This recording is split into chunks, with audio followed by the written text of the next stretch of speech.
தவத்தை நிறைவு செய்கிறோம். தவ ஆற்றல் உடல் முழுவதும் பரவட்டும். உடலும் உள்ளமும் தூய்மையும் மேன்மையும் அடையட்டும். சங்கல்பம். அருட்பேராற்றல் கருணையினால் உடல் நலம், நீழாயுள், நிறை செல்வம், உயர்புகழ் மெய்ஞானம் ஓங்கி வாழ்வோம். நம் மனதில் அமைதி நிலவட்டும். நம்மை சுற்றிலும் அமைதி நிலவட்டும். உலகம் முழுவதும் அமைதி நிலவட்டும். அமைதி, அமைதி, அமைதி. மகரிஷியின் கவிதை. அறநெறியை போதிக்க புதிய நூல்கள், அறநெறியை போதிக்க புதிய நூல்கள் அவசியமே இல்லை இனி மேலும் மேலும், அவசியமே இல்லை இனி மேலும் மேலும்.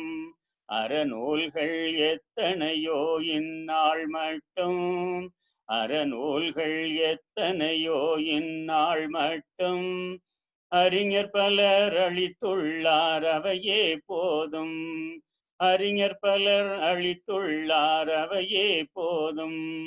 அறம் பிறழா நெறி நின்று மக்கள் வாழ, அறம் பிறழா நெறி நின்று மக்கள் வாழ.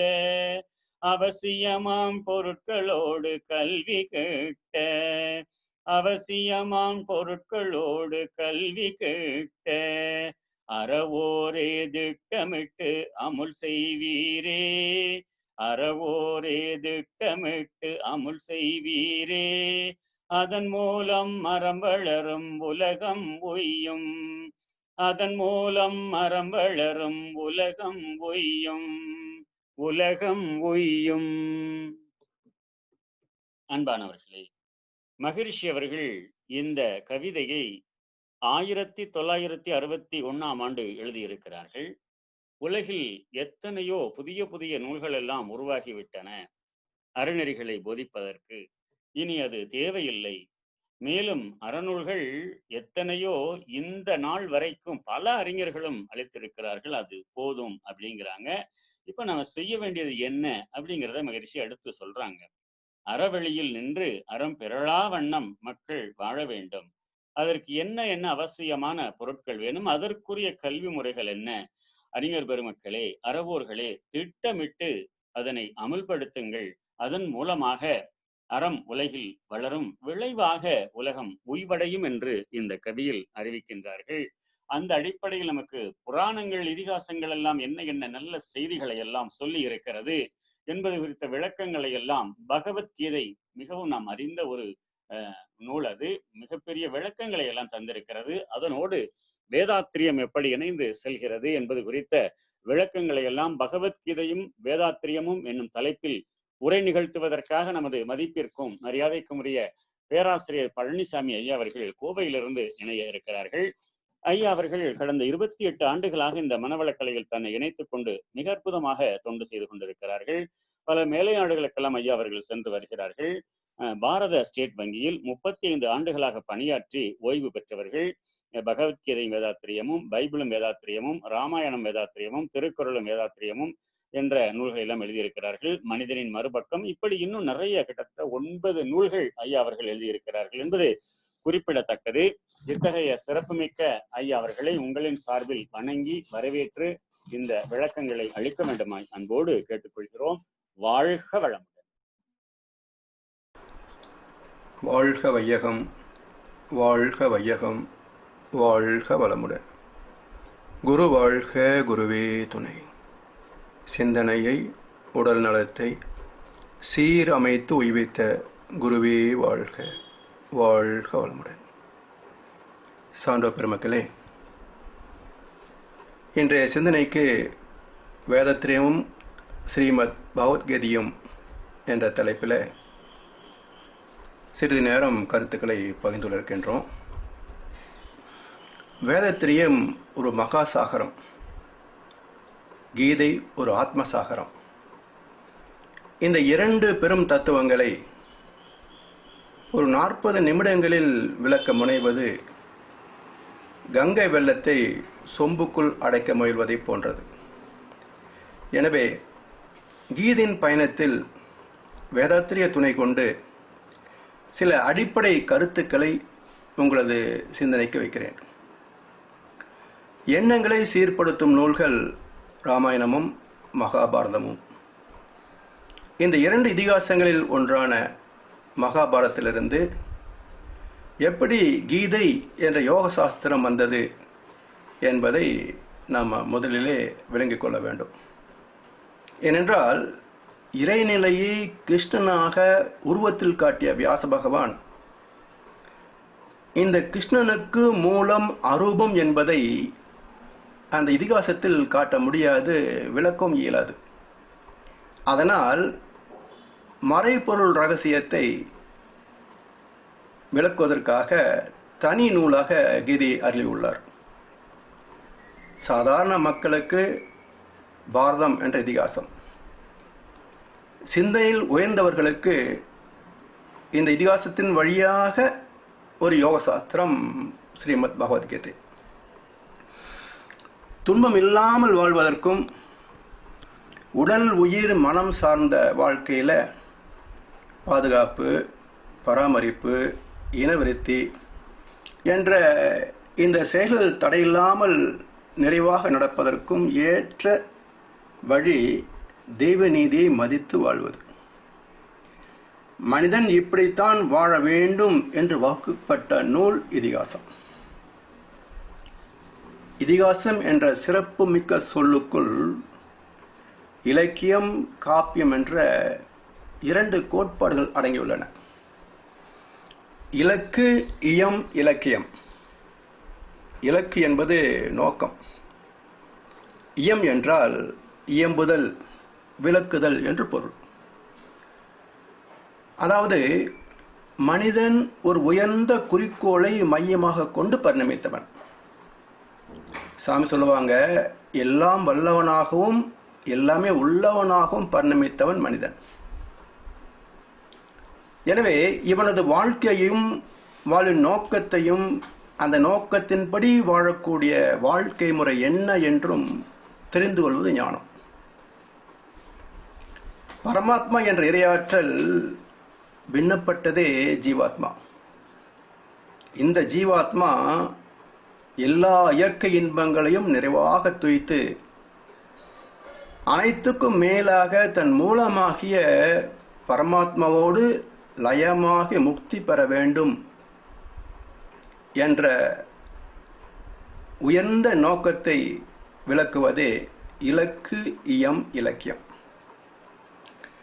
இந்த இலக்கை நோக்கி வாழ்கின்ற காலத்தில் உடலுக்கும் மனதுக்கும் உறவுக்கும் வாழ்க்கை வளத்துக்கும் எந்த வகையிலையும் துன்பம் வராதபடி காத்து கொள்ளும் வழிமுறையை விளக்குவது காப்பு, இயம், காப்பியம்.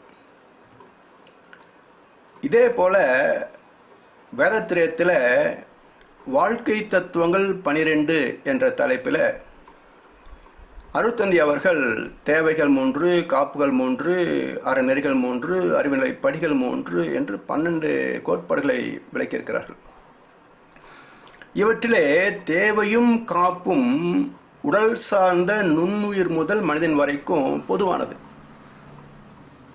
அதே சமயத்தில் மனிதனுக்கு மட்டுமே சிறப்பானது என்று அறநெறிகள் 3ஐயும் அறிவுநிலை படிகள் 3ஐயும் விளக்கியுள்ளார். இந்த அறிவுநிலை படிகள் 3 என்பது நம்பிக்கை, விளக்கம், மொழிபெயர் என அறிவின் பாதையில் பயணிப்பதை வாழ்வின் இலக்கு என்று காட்டுவதால் மனவளக்கலை ஒரு இலக்கியமாகிறது. இந்த வாழ்க்கை பயணத்தில் நம்மை பாதுகாக்க ஒழுக்கம், கடமை, ஈகை இணைந்த அறநெறியை வகுத்ததால் மனவளக்கலை ஒரு காப்பியமும் ஆகிறது. எனவே மனவளக்கலையும் ஒரு இதிகாசமே. கதாபாத்திரங்கள் இல்லாத இதிகாசம், குழப்பமான வார்த்தை ஜாலங்கள் இல்லாத இதிகாசம்.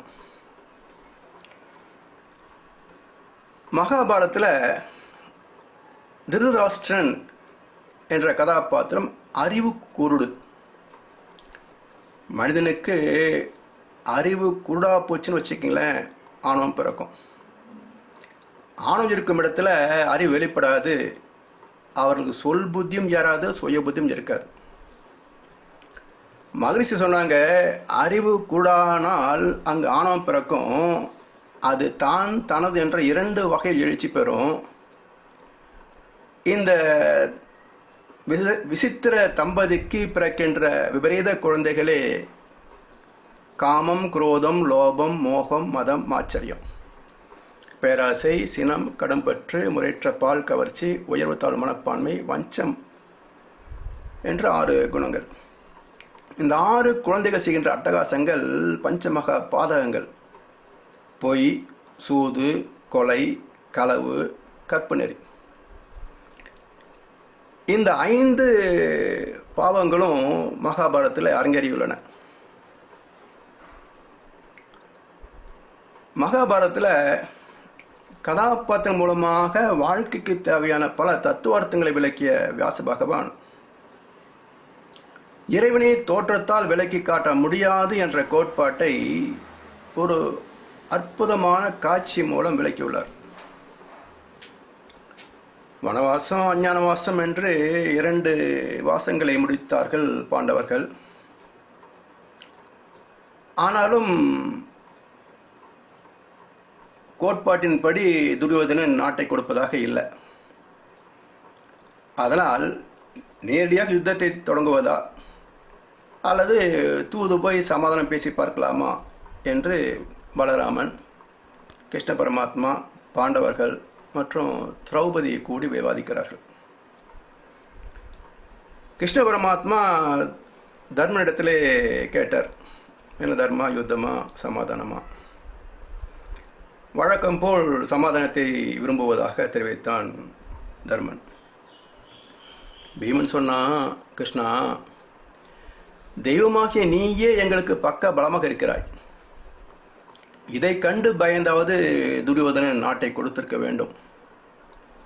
உன்னை மதிக்காத அவனிடத்தில் தூது செல்வது வீண் வேலை. அடுத்து அர்ஜுனன், யுத்தம் தான் தீர்வு கிருஷ்ணா என்றான். இவனுடைய கருத்தையே வழிமொழிந்தான் நகுலன். அடுத்து கிருஷ்ண பரமாத்மா சகாதேவனிடத்தில் கேட்கிறார். சகாதேவன் ஞானத்திற்கென்று உருவாக்கப்பட்ட கதாபாத்திரம். அதனால் அவன் சொன்னான், கிருஷ்ணா, எனக்கென்று ஒரு கருத்தும் கிடையாது. உன் கருத்து எதுவோ அதுதான் என் கருத்தும். என்ன சகாதேவா இப்படி சொல்ற? ஏன்னா யுத்தத்திற்கு நாள் குறித்து அவதரித்தவன் நீ. இப்போ ஒன்றுமே தெரியாதது போல் நாடகம் ஆடுகிறாய். சரி சகாதேவா, இந்த யுத்தத்தை தடுப்பதற்கு ஏதாவது வழி உள்ளதா என்று கேட்டா கிருஷ்ணன். சகாதேவன் சொன்னா, இந்த யுத்தம் வராமல் இருக்க வேண்டும் என்றால் 3 காரியங்கள் நடக்க வேண்டும். அப்படியா, அது என்ன என்றார் கிருஷ்ணன். 2 காரியங்களை கிருஷ்ணனாக நீ செய்ய வேண்டும். அதன் பிறகு 3வது காரியத்தை நான் செய்ய வேண்டும் என்றான் சகாதேவன். அது என்ன என்று கேட்டார் கிருஷ்ணன். வில்வத்தை வீரனாகி அந்த அர்ஜுனனை நம்பித்தான் யுத்தமே ஏற்பாடாகிறது. அதனால் கிருஷ்ணா, அந்த அர்ஜுனனை அடித்து கொன்றுவிடு. 2வதாக,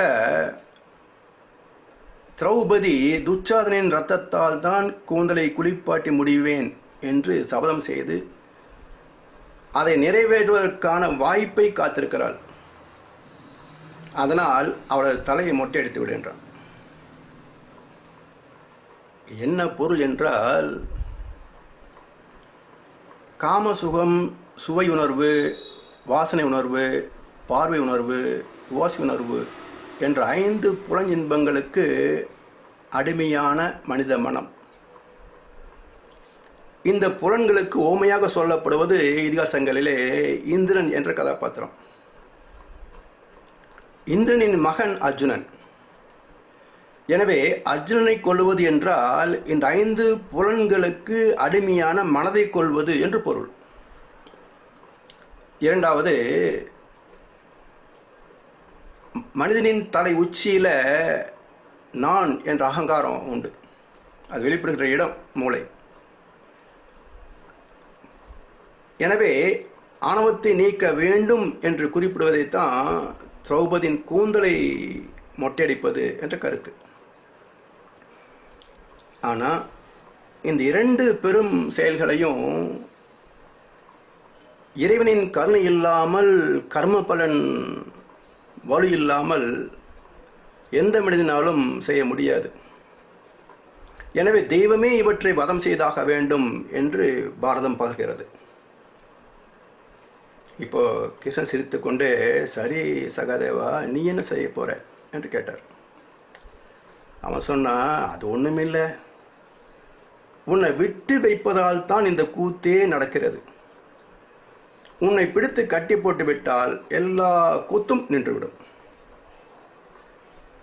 என்ன பொருள் என்றால், மேலே சொன்ன 2 காரியங்கள் இருக்கல்லவா, ஆணவத்தை அழிப்பது, புலன் மயக்கத்தை நீக்குவது. இந்த 2ஐயும் செய்வதற்கு அடிப்படை பக்குவம் என்ன என்றால், சிக்கன பிடித்தேன் எங்கிருந்து அழுவது இனியே என்பது போல இறைவனை தனக்குள் லயப்படுத்துவதே. அதை மகிழ்ச்சி சொன்னாங்க, அறிவு தன் விழிப்பு நிலை பெறலாத தெளிவில் 5 பெரும் பழிச்செயல்கள் விளைய வழி ஏது. இப்போ கட்டி போடுறன்னு சொல்லிட்டான். பொய்யான கோபத்தோட கிருஷ்ண பரமாத்மா பேசுறாரு, ஏ சகாதேவா, உன் சாஸ்திர ஞானத்தை மதித்து நான் யோசனை கேட்டால் நீ என்னென்னோ யோசனைலாம் சொல்கிறாய். அந்த 2 யோசனை கூட பரவாயில்லை, நான் பொறுத்து கொண்டேன். 3வதாக என்னையே பிடித்து கட்டி போட்டு விடலாம் என்று அதிமேதாவித்தனத்துடன் பேசுகிறாயே, நான் என்ன இந்த உருவத்தில் மட்டுமே இருப்பவனா? என்னை கட்டி போட்டு விடலாம் என்று நினைக்கிறாயா? நான் ஒரே நேரத்தில் பல 1000 வடிவங்களிலே இருப்பவன். என் மூலத்தை பிடிக்க உன்னால் இயலாது என்றார் கிருஷ்ண பரமாத்மா. இது மிக முக்கியமான கருத்து. கிருஷ்ணம் என்ற இறைநிலை ஒரே ரூபத்தில் பரிணமித்தது அல்ல. எண்ணற்ற கோடான கோடி தோற்றங்களாக பிரபஞ்சம் முழுவதும் பரிணமித்தவன். அப்படிப்பட்ட பரம்பொருளின் மூலத்தை பிடிப்பது எளிதா? ஆனாலும் ஞானத்தின் கதாபாத்திரம் அல்லவா சகாதேவன். அவன் சொன்னா, கிருஷ்ணா, நீ 16,000 வடிவம் என்ன, 1 கோடி வடிவத்தை காட்டினாலும் என்னால் உன் மூலத்தை பிடிக்க முடியும் என்றான். உடனே கிருஷ்ணன் சகாதேவனை அழைத்து கொண்டு ஒரு தனி அறைக்கு சென்றார். இந்த காட்சியை வில்லி பாரத்தில் வில்லிபுத்திர ஆழ்வார் மிக அற்புதமான ஒரு கவியை சொல்லி விளக்கியிருக்கிறார். உன்னை நீதான் உணரா நின் வடிவம் தன்னை காட்ட தலைந்திருவேன் யான் என்றான். மாயவனும் அன்பன் மனமறிவான் கட்டுக என்று ஆய வடிவு 16,000 கொண்டான். சகாதேவனோ தூயவனும் மூலமாம் தோற்றம் உணர்ந்து எவ்வுலகும் தாய அடி இணைகள் தன் கருத்தினால் பிணித்தான். அதாவது இந்த மூல உருவத்தை கட்டு என்று கிருஷ்ணன் காட்டினான்.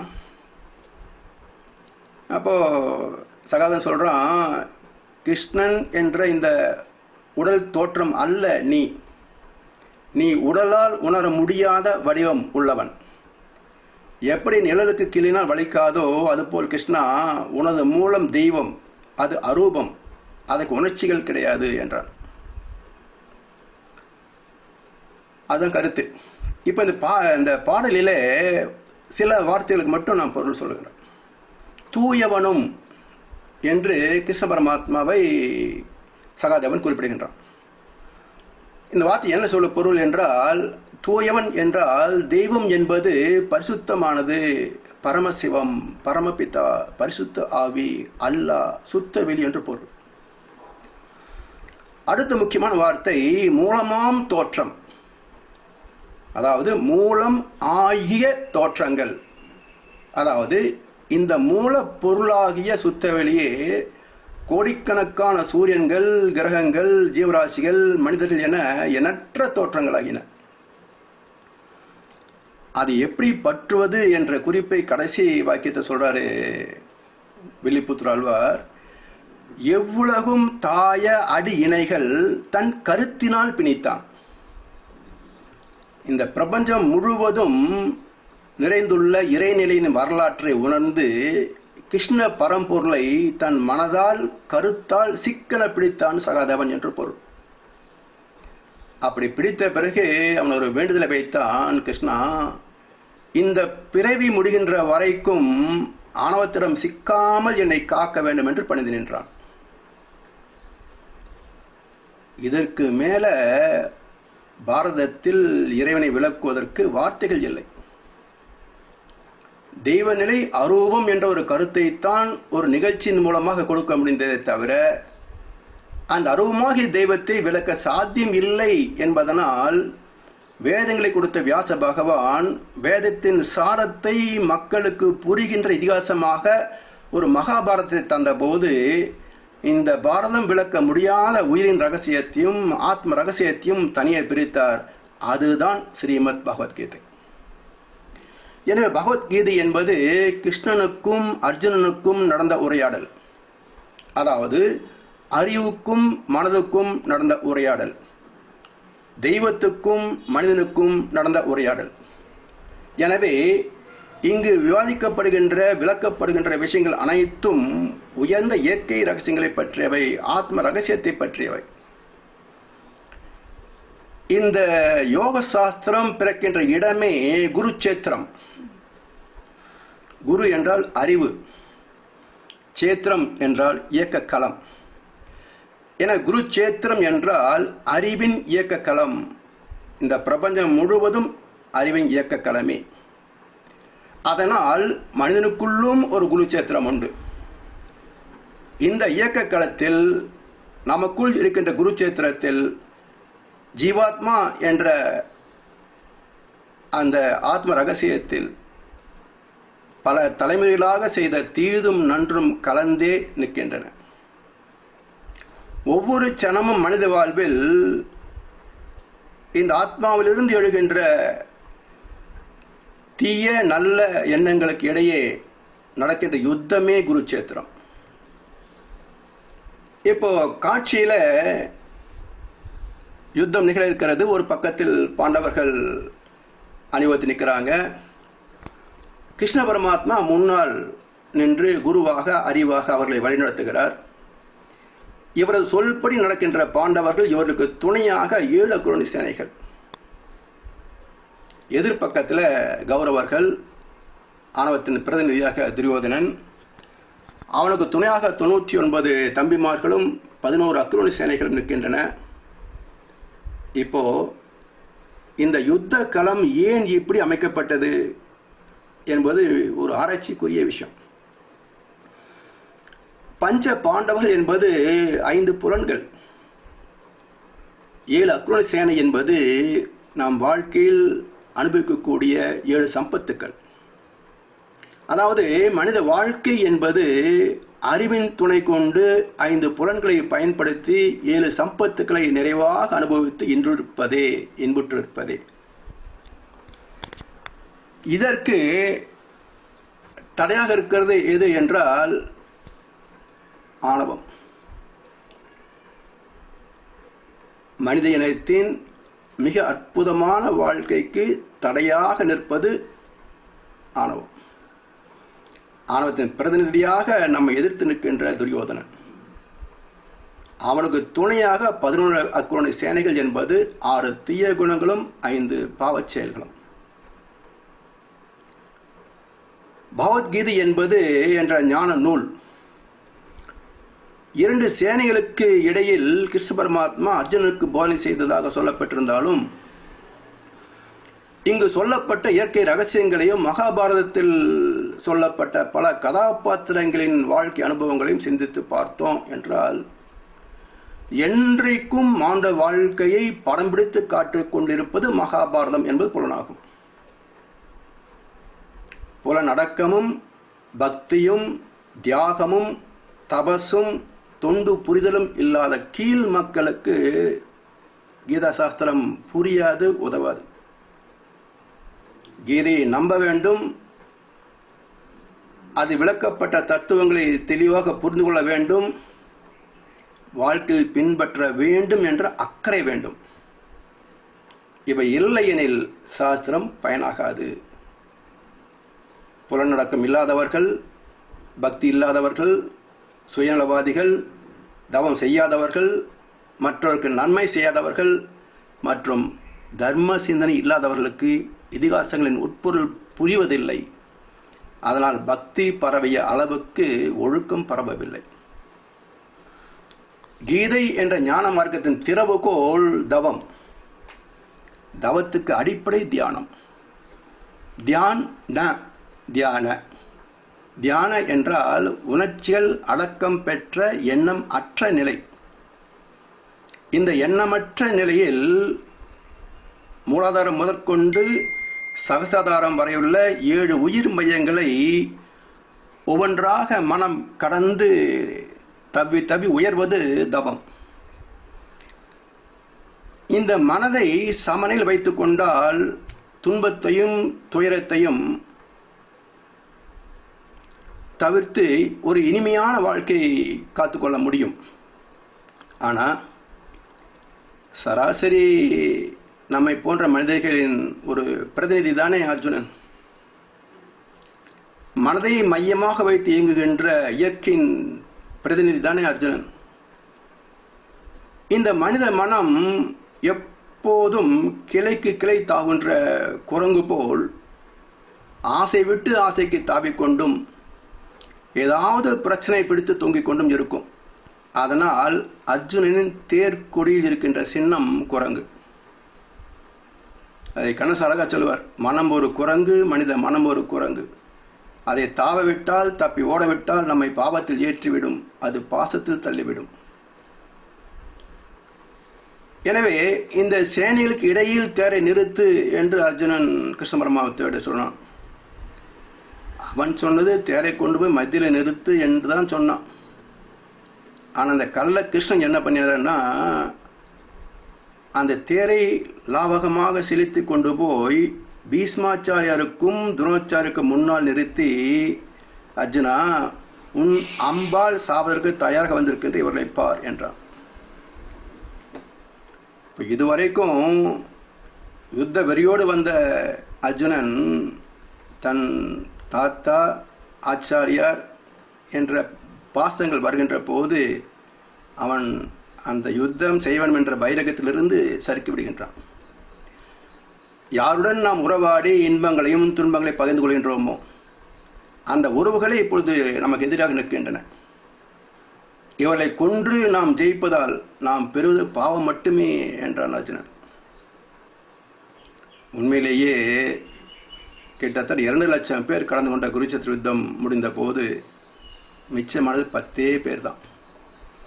இந்த 10 பேர் சேர்ந்து வெற்றியை கோலாகலமாக கொண்டாட முடியுமா? யுத்தத்தின் வெற்றியை கொண்டாடுவதற்கு மக்களே இல்லாத போது, உறவுகள் இல்லாத போது அந்த வெற்றிக்கு என்ன பெருமை?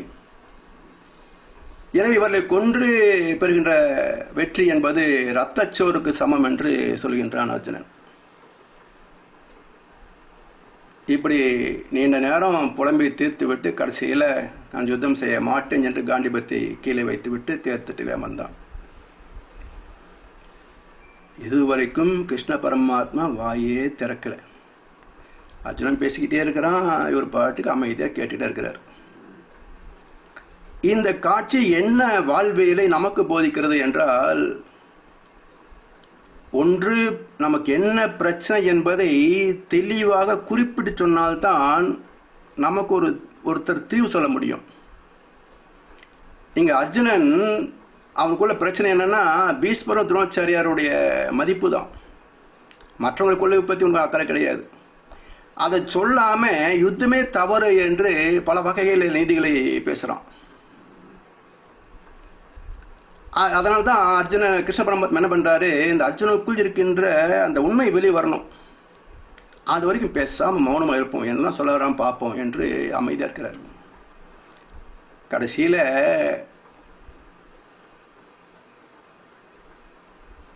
என்ன நடக்குதுன்னு பார்த்தீங்கன்னா, அர்ஜுனன் இந்த சிக்கலுக்கு என்னால் தீர்வு கண்டுபிடிக்க முடியல, நான் உன்னிடத்துல சரணடைகிறேன், ஒரு குருஸ்தானத்திலேருந்து எனக்கு இந்த சிஷியனுக்கு நீ வழிநடத்த வேண்டும் என்று சரணாகதி அடைகிறான். அப்போ இறைவன் எப்போ நமக்கு வழிகாட்டுவான் என்றால், எப்பொழுது இந்த மனம் பூர்ணமாக தன்னுடைய மூலமாகிய அறிவிடத்திலே தெய்வத்திடத்தில் சரணடைகிறதோ அப்பொழுதுதான் அறிவு நமக்கு வழிகாட்டும். இந்த குழப்பத்துக்கு காரணம் என்ன அப்படின்னு ஒரு சிந்தனை செய்து பார்த்தோம்னா, இப்போ அகத்தாய் பயிற்சி நம்ம செய்கிறோம், மனதை கொண்டே மனதை ஆராய்ச்சி பண்ணுறோம். இயல்பாக நம்ம எல்லாருமே என்ன நினைக்கிறோன்னா, நம்ம நல்லா தானே இருக்கிறோம், நம்ம மாதிரி யார் இருக்கிறாங்க, எத்தனை பேர் இருக்கிறாங்க அப்படின்னு. ஆனால் இதே நம்ம ஒரு அரை மணி நேரம் துரியதவம் செய்துவிட்டு பிறகு நம்ம ஆராய்ச்சி செய்கிற போது அந்த தவத்தின் அலை ஒடுக்கத்தில்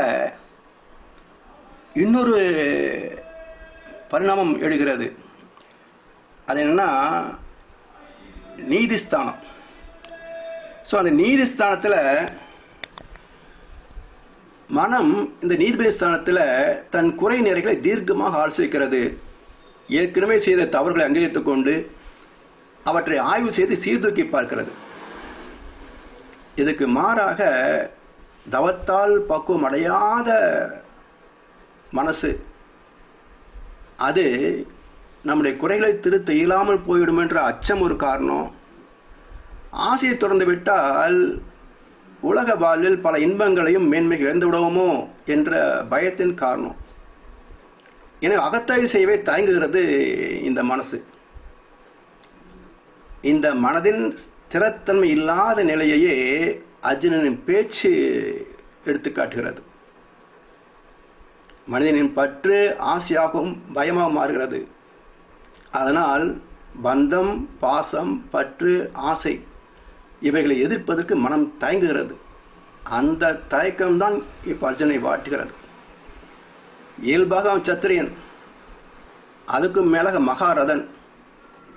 அவனை வெல்லும் திறம் அறிவறிந்த கர்ணனுக்கு மட்டுமே உண்டு.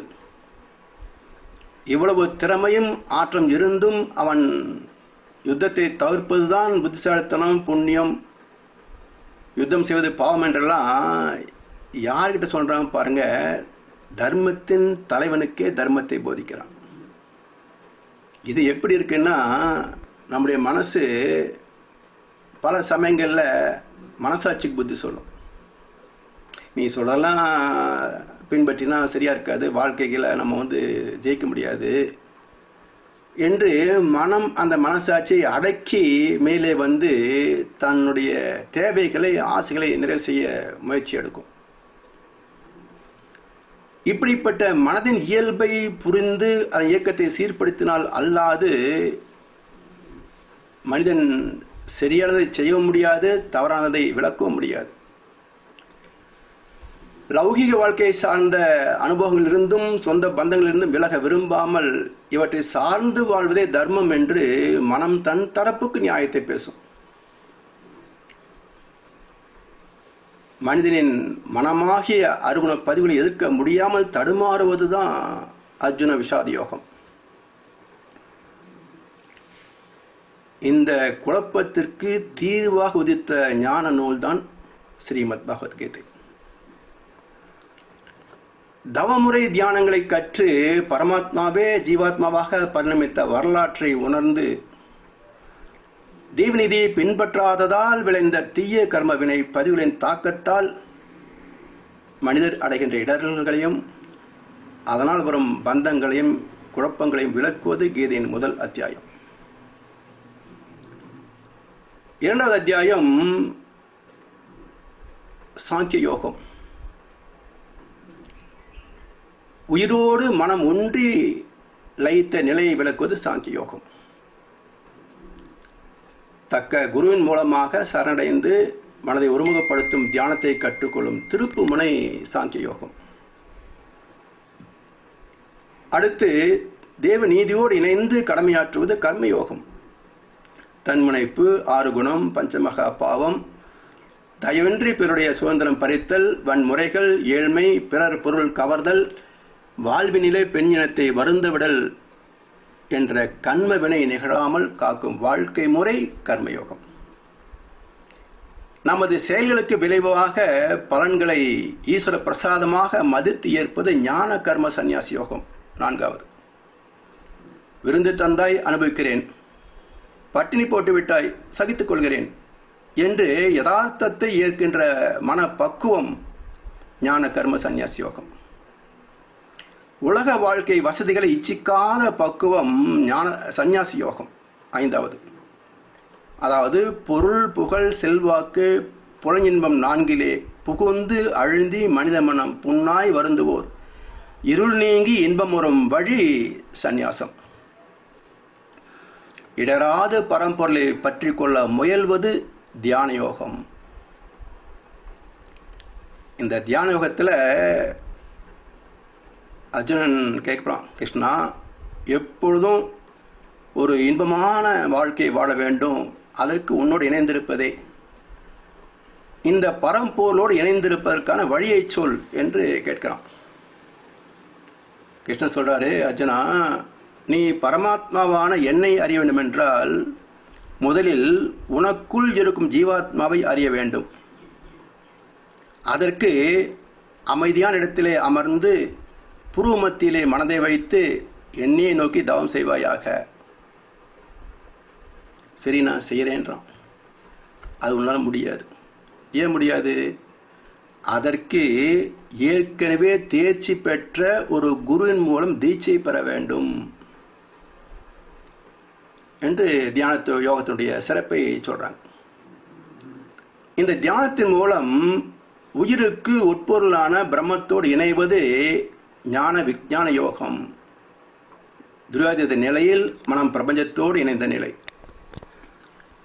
பிரம்மமும் ஆத்மாவும் அழிவில்லாதது என உணர்ந்து ஒன்றுதல் அக்ஷர பிரம்ம யோகம். 8வது, இதற்கான பிரம்ம வித்தைகளை மனம் ஒன்றி கற்றலும் அதன்படி நிற்றலும் ராஜயோகம்.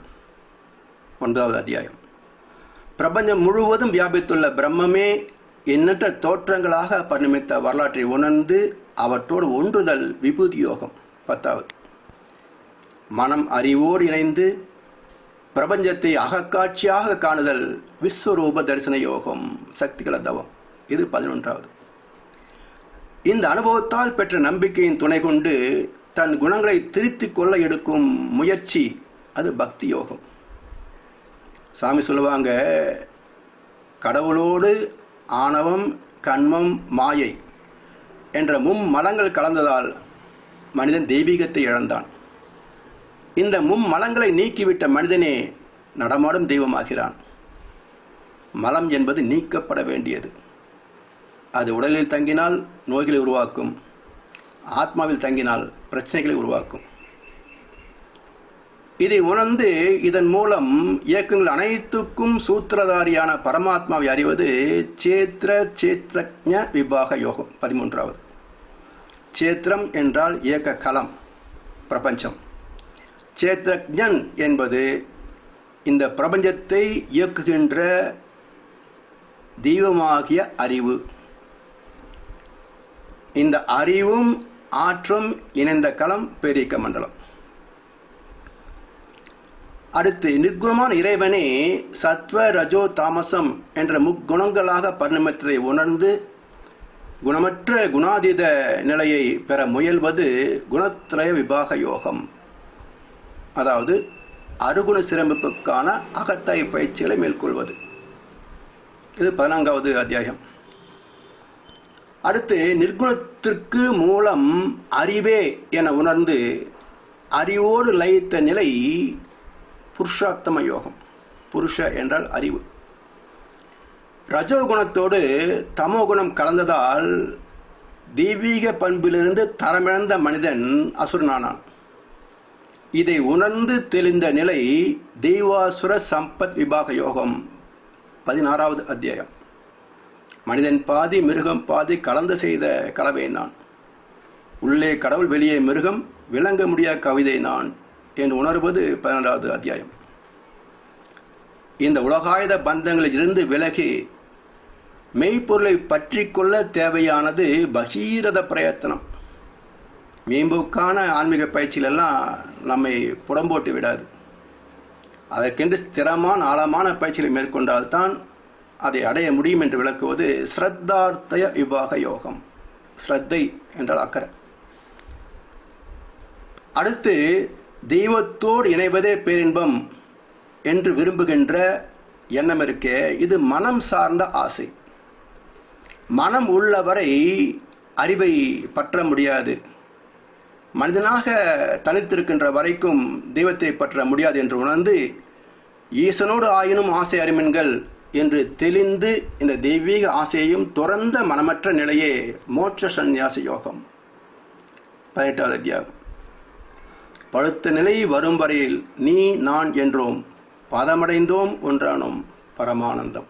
இதுதான் 18வது அத்தியாயம். இப்படி 18 அத்தியாயங்களில் 700 ஸ்லோகங்கள் மூலம் ஜீவாத்மாவுக்கும் பரமாத்மாவுக்கும் உள்ள தொடர்பையும், இதை அறியாததால் மனிதகுலம் அடைந்த துன்பங்களை விலக்கி அனைத்து சிக்கல்களுக்கும் தீர்வு ஆத்ம ஞானமே என்று தீர்ப்பளித்த உயர்ந்த வேதம் ஸ்ரீமத் பகவத்கீதை. அது 700வது ஸ்லோகம், கடைசி ஸ்லோகத்தை சொல்லி நிறைவு செய்வோம். யோகேஸ்வர கிருஷ்ணனும் தனுசை தாங்கிய பாத்திரம் எங்குளரோ, அங்கு திருவும் வெற்றியும் பெருக்கும் நிலைத்த நீதியும் உளவென்பது என் கொள்கை என 700வது ஸ்லோகத்தோடு நிறைவு பெறுகிறது கீதை.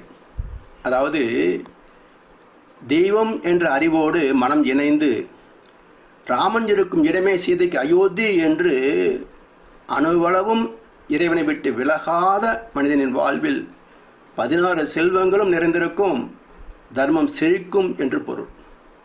இதுதான் கீதையின் சாரம், கீதையின் நோக்கம். இதுவரையில் இந்த கீதையை நேரடியாக அர்ஜுனன் கேட்டான். தூரதிஷ்டியின் மூலம் சஞ்சயன் தான் கேட்டதெல்லாம் திருதராஷ்டிரனுக்கு விளக்கி கொண்டிருந்தான்.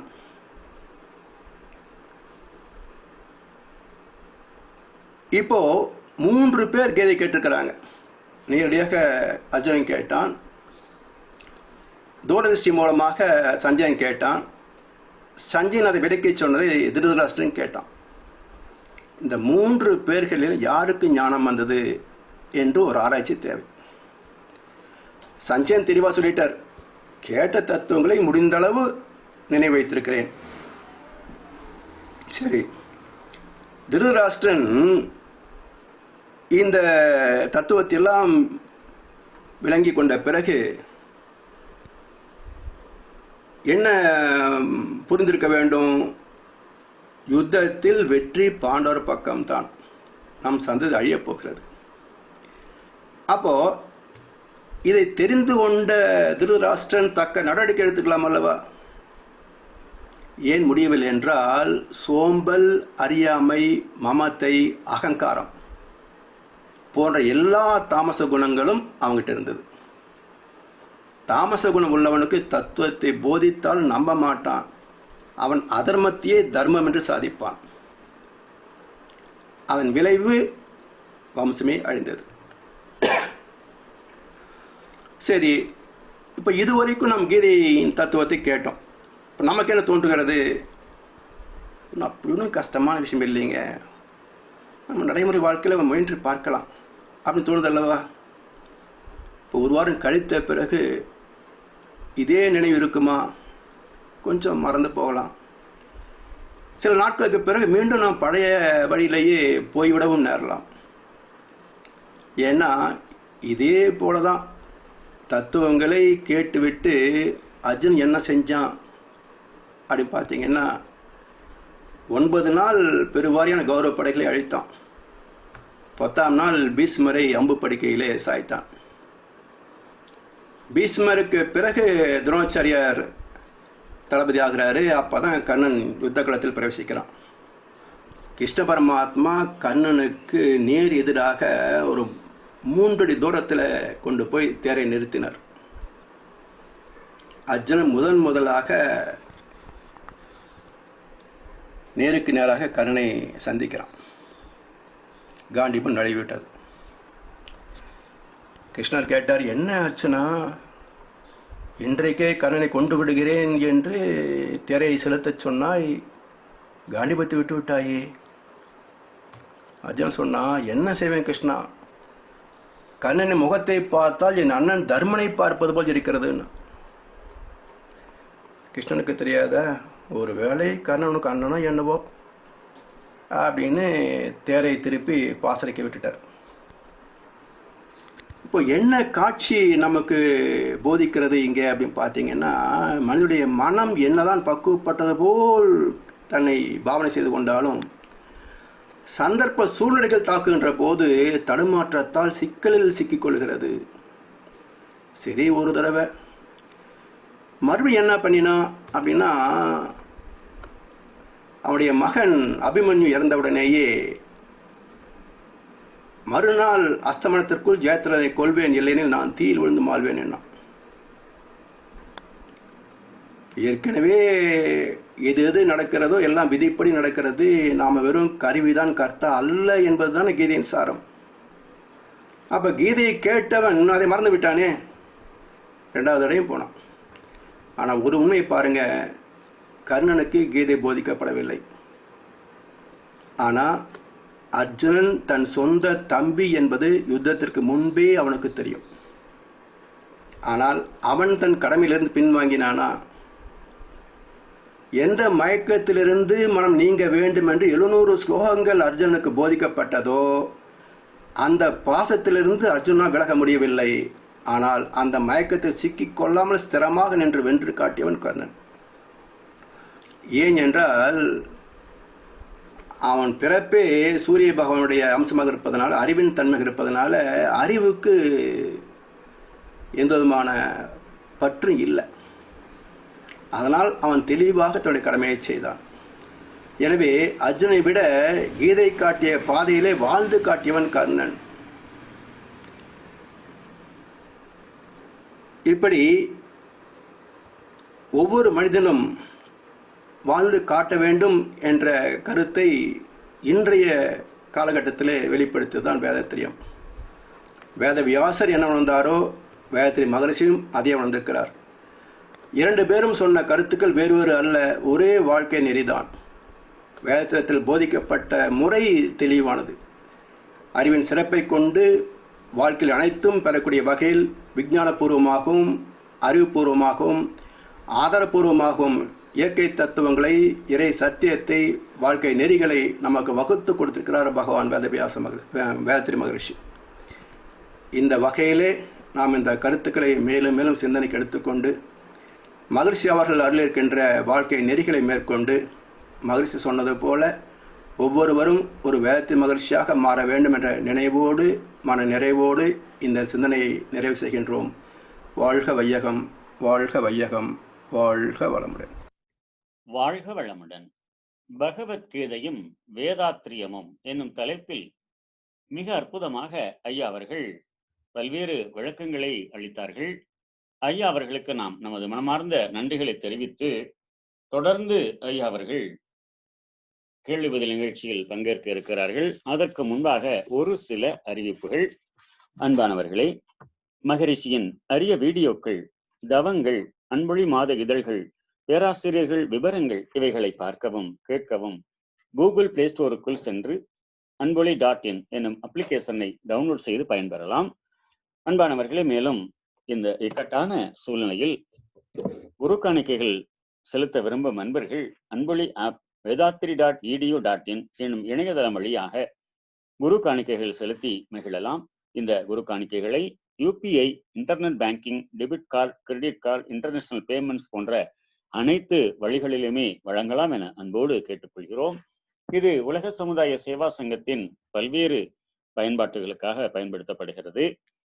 நமக்கெல்லாம் தெரியும், 3 மாதங்களாக லாக்டவுன் உலகம் முழுக்க சிக்கல்ல மாட்டியிருக்கிறதுனால உங்களுடைய குரு காணிக்கைகளை அன்போடு ஏற்றுக்கொள்கிறோம். உங்களுடைய பிறந்த நாள் மற்றும் திருமண நாள் போன்ற விசேஷ நாட்களிலும் கூட நீங்கள் குரு காணிக்கைகளை செலுத்தி மகிழலாம் என அன்போடு கேட்டுக்கொள்கிறோம்.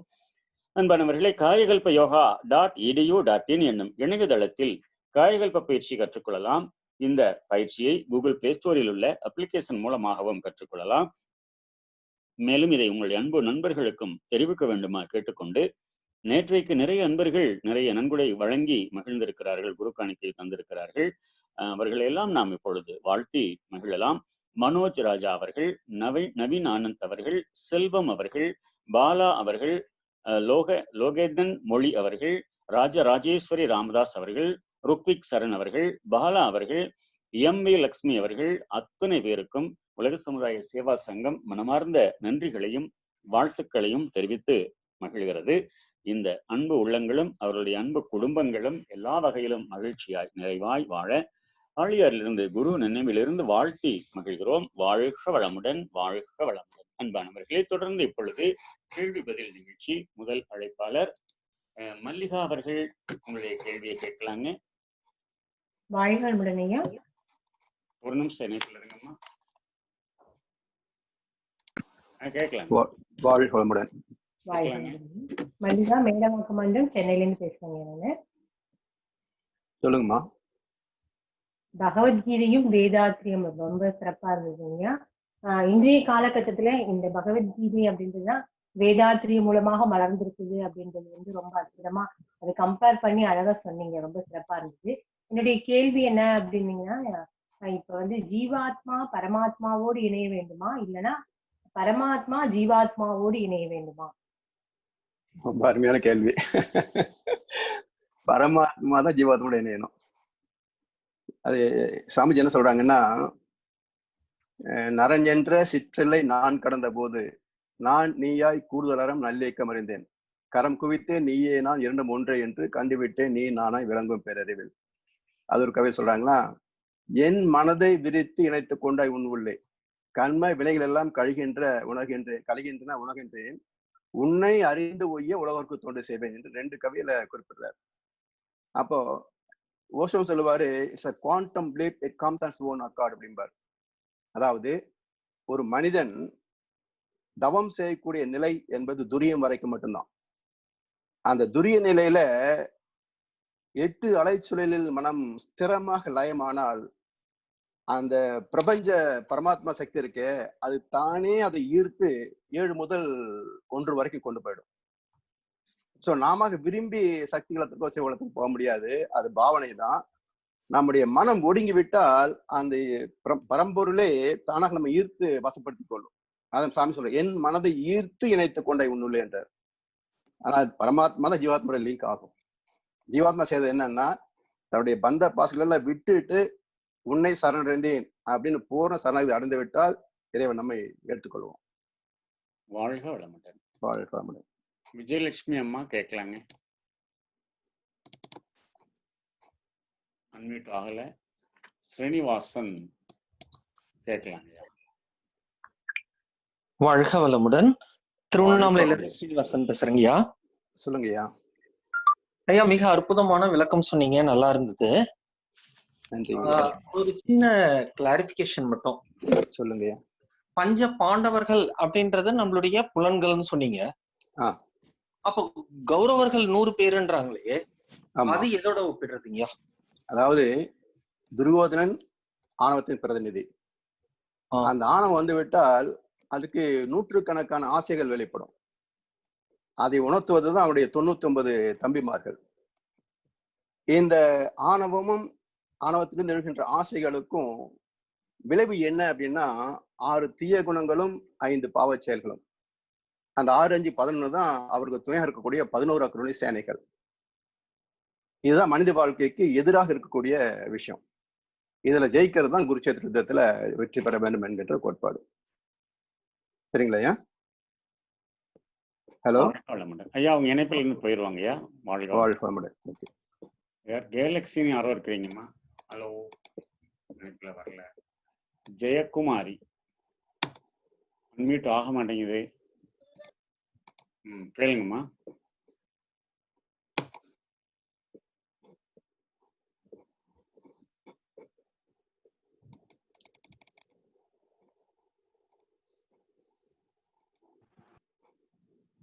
மைதிலி தீனதயாளன் யாருக்குமே ஆகலையா?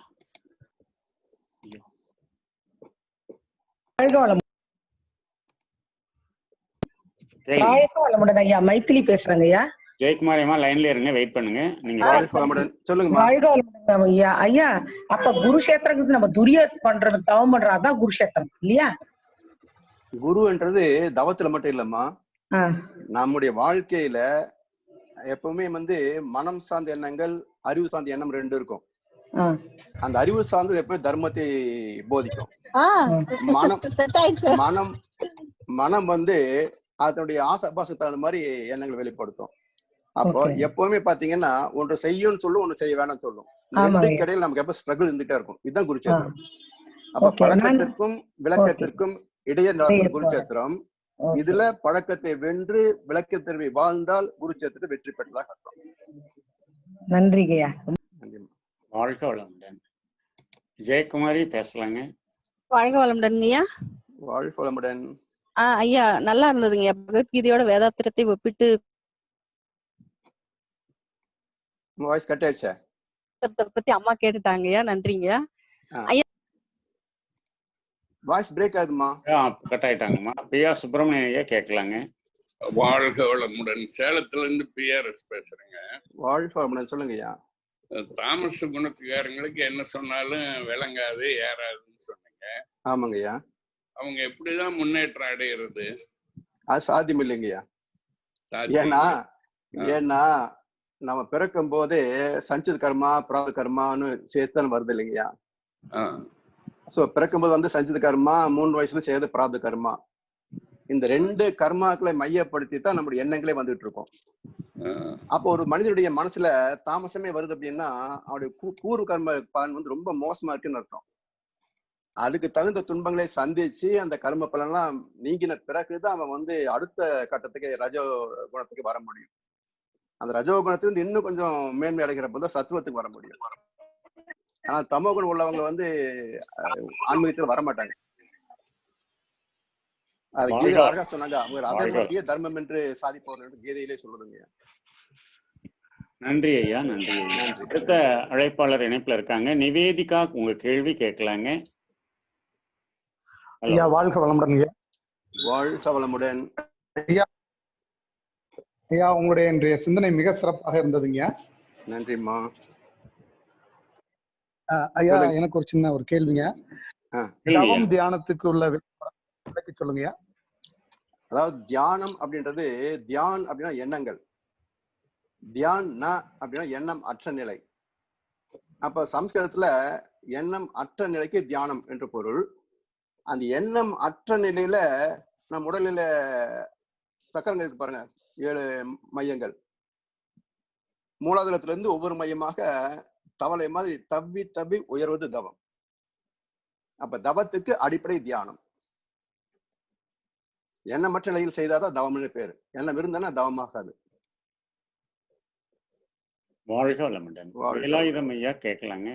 அன்மியூட் ஆகல. கோபி கேட்கலாங்க ஐயா. ஐயா வாழ்க வளமுடன். வாழ்க வளமுடன். நான் கத்தார்ல இருந்து பேசுறேங்க. சொல்லுங்க ஐயா.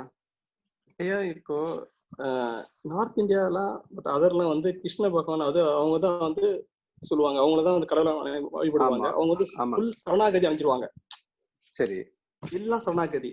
பட் நம்ம இதுல நம்ம வேதாத்திரி மகரிஷில அது மாதிரி ஃபுல்லா அவங்க பண்ண முடியல. நிறைய இடர்பாடு வருது, நிறைய இது வருது, மன கசங்கள் இது, மனசு அக்செப்ட் பண்ண மாட்டேது. சில சாதாரண மனிதனுமே நடந்துக்கிறோம். அதாவது திருப்பி வருது, திருப்பி போயிட்டு ரிப்பீட் ஆகுது. இதே மனித இதுவா வருது. சரி, அதுக்கு என்ன காரணம்? இந்த டாபிக் உங்களுக்கு எடுக்கிறதுக்கு என்ன எப்படியா வந்தது இது? இல்ல நான் ஏற்கனவே இதுல நூல் எழுதியிருக்கிறதுனால ஐயா கீதை பத்தி சொல்லுங்க அப்படின்னாரு. நான் கீதை சொல்லலான ஐடியா காரணம் எல்லாமே ஒன்றைத்தான் சொல்றாங்க. அப்ப என்னன்னா, இப்ப மனவளக்கலையும் தனி குரூப்பை பிரிச்சிடுறாங்க. நீங்க வாழ்கணும் குரூப், நீங்க சாமி கும்பிட மாட்டீங்க அப்படின்னு தனி குரூப்பை பிரிக்கிறாங்க. அப்படி இல்லை, எல்லாரும் ஒன்னதை சொல்றாங்க. நான் வணங்குகின்ற உருவங்கள் மன ஓர்மைக்கான ஒரு பயிலரங்கமே தவிர அது ஞானத்தை கொடுக்காது. அப்ப எல்லா மகான்களும், எல்லா தத்துவ நூல்களும், எல்லா மத நூல்களும் ஒன்றைத்தான் பேசுகின்றன. அது இறைவன் அரூபம். அந்த அரூபத்தை அடைவதற்கு தியானம் தான் மார்க்கம் என்று எல்லா மத நூல்களும் பேசுகின்றன. அப்ப வேதத்திலும் தனித்து பேசவே இல்லை, எல்லாரும் சொன்னதை சிந்தசைஸ் பண்ணி நமக்கு ஒரு பயிற்சியோடு இணைத்த ஒரு வாழ்க்கை முறையா கொடுத்திருக்கின்றார். வேற எந்த மத நூல்களிலும் பயிற்சி முறைகள் கிடையாது. சிஸ்டமேட்டிக்கா உடற்பயிற்சியில துவங்கி பிரம்மஞானம் வரைக்கும் அந்த பாடத்திட்டமே பார்த்தீங்கன்னா மிக அற்புதமாக அமைப்பு இருக்கும் சாமிஜி கொடுத்தது. அப்போ நீங்க சின்சியரா உடற்பயிற்சி இருந்து தொடங்கி பிரம்மஞானம் வரைக்கும் வந்தீங்கன்னா நிச்சயமா 6 மாதத்துல ஒரு மனிதன் மகானாவது சாத்தியமே. நம்ம ஆகலைன்னா ஒரே காரணம், நம்மால் அவ்வளவு சின்சியரா இன்வால்வ் ஆக முடியல. காரணம் நம்முடைய சொசைட்டி அட்மாஸ்பியரு, குடும்ப சூழ்நிலைகள் இதெல்லாம் பொறுத்து நமக்கு டைவர்ஷன் ஆகிட்டே இருக்கு. முழுக்க முழுக்க அப்படி லிங்க் ஆனு சொன்னாக்க நிச்சயமாக 6 மாசம் போது ஒரு மனிதன் மகானாகலாம். வாழ்க வளமுடன். வாழ்க வளமுடன். சான்ற பெருமக்களே, இப்போ இணைப்புல அத்தனை பேரும் உங்களுடைய கேள்வியை கேட்டாச்சு. ஒரு சிலருக்கு இணைப்பு கிடைக்கல, இணையத்துல ஏதோ பிரச்சனைகள் இருக்கிறது. அன்பானவர்களே, மிக அருமையாக ஐயா அவர்கள் இன்றைய தினம் நமக்கு பகவத்கீதையும் வேதாத்திரியமும் என்னும் தலைப்பில் பல்வேறு விளக்கங்களை அளித்து நம்முடைய கேள்விகளுக்கெல்லாம் ஐயா அவர்கள் மிக சிறப்பாக பதில் அளித்தார்கள். ஐயா அவர்களுக்கு நாம் இப்பொழுது தவநிலையில் இருந்து நன்றி கூறி மகிழலாம். அனைவரும் துரியத்தில் நினைவு செலுத்தலாங்க. மதிப்பிற்கும் மரியாதைக்கும் உரிய பேராசிரியர் பழனிசாமி ஐயா அவர்கள் வாழ்க வளமுடன். ஐயா அவர்களின் உடல் நலம் வாழ்க வளமுடன்.